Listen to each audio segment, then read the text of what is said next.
Hi, welcome to my channel. Please like, comment, and subscribe. Poor short-term outlook for maritime trade and falling containerized trade volumes and rising service cancellation in 2020. Uncertainty remains an overriding theme in 2020, predicting the impact on maritime trade and the timing and scale of the recovery is fraught with uncertainty. Many factors are at play, significantly influencing the outlook.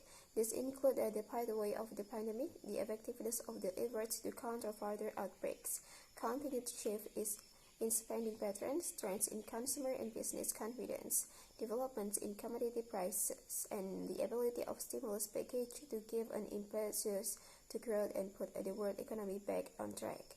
Bearing that in mind and extrapolating from the past trends, UNTAD expected the volume of maritime trade to decline in 2020 based on the maritime trade to GDP ratio for the present period to 1990 until 2019 and the forecast of GDP growth by the International Monetary Fund, October 2020.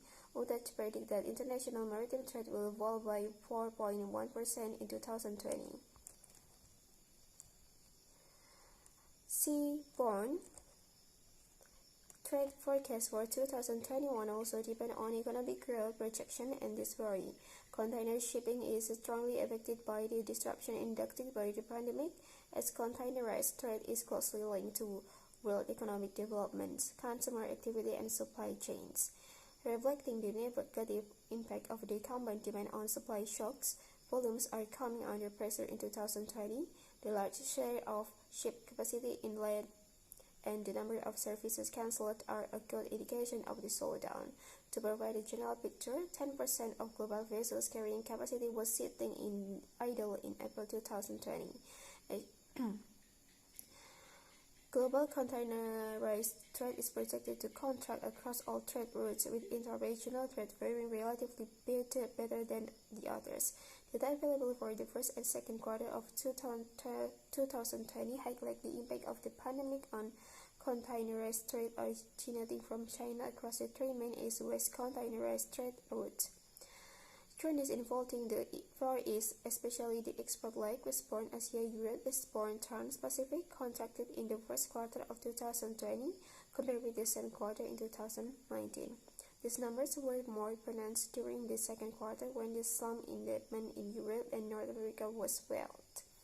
On the transatlantic route, where automotive goods are a staple of container flows, the outlook has also deteriorated as shown, and then double-digit drop on the transatlantic routes were recorded during the second quarter of 2020. Owing to diminishing trade volumes as factory output in manufacturing regions slowed down, and consumers reduced discretionary spending on non-essential items in Europe and North America, carriers cut capacity by introducing blank sailing, idling capacity, and rerouting via the Cape of Good Hope to pare down costs while taking advantage of lower fuel prices. This makes it possible to avoid the cost of transiting the Suez Canal, $600,000 and more for a one-way trip for ultra-large container ships, and absorbing excess capacity by extending sailing times. Rerouting vessels could imply over $10 million in lost charges for the Suez Canal Authority. While a rebate scheme was announced in early May 2020, it failed to curtail the longer journeys via the Cape of Good Hope. Blank sailing and service cancellation announced by the carriers without the usual notice periods of affect service reliability and the ability of shippers to plan their supply chains. Deploying larger vessels means that any missed port calls caused by blank sailing has a greater impact on available capacity. In June 2020, many ports reported that blank sailing had resulted in mega-sized vessels calling less often, but when they did, the large volumes create peaks and operational challenges. These operational handles affect port ship-to-shore operation and yard activity, as well as landside distribution. Since container vessels move on a scheduled rotation, the cancellation of a sailing from the first port in the rotation cascades down to all the other ports served by that cadet in that rotation. Some smaller ports are particularly hard hit by multiple cancellations from different services. Ship capacity into and out of the port of Manila in Odisha, Eurasian Federation, for example, was reduced by 25% in May 2020, that of the port of the Beirut and Visakhapatnam, India, by 20%, and larger ports such as Hamburg, Germany, and Rotterdam, Netherlands, by 10%. Transshipment ports such as Colombo and Djibouti are also affected by such reduction, 13% and 11%, respectively. In this context, it is argued that blind sailing could increase the bargaining power of carriers compared with terminal and canals, owing to increased arrears from terminal handling charges. For example, international transport from 2020, shippers also contribute to the disruption by canceling booking without prior notice to carriers, thereby making any planning to optimize vessels' capacity difficult.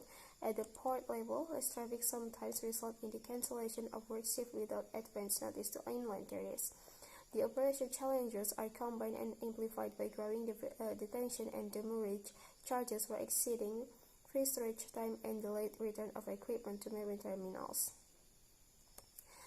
The experience shared by the Northern Corridor Transit and Transport Coordinating Authority in Eastern Africa highlights some of these challenges in the case of a cross-border corridor, and underscores the need for effective trade facilitation measures. Pressure on warehousing capacity, such as shipment of non-essential merchandise idled, are also reported. Rebalancing of empty containers is another challenge, as empty ware is in shortage in Europe while they stagnated at port in China. Information sharing, transparency, and communication are key to avoiding the hurdles and inefficiencies that arise while responding to disruptions. In April 2020, reports that some carriers had reinstated cancelled sailing and announced rate increases for the Asia-Europe route were met with some optimism as an early sign of a recovery. However, others argued that sailing had been reinstated in part because carriers had overestimated the fall in demand, and that activity could be explained by a clearly of the backlog that had accumulated when China was in lockdown. In all likelihood, the announced extension of blank sailing through August 2020 points to the expected pressure on demand and recovery in maritime trade volumes. Blank sailing could give some indication about trends in demand, while a decline in the number of blank sailing could be one of the earliest signs that global trade may be picking up. Conclusions should not be drawn quickly. Blank sailing alone does not provide the full picture and should be assessed against schedules, by capacities, and other relevant indicators. Thank you for watching. Don't forget to like, comment, and subscribe.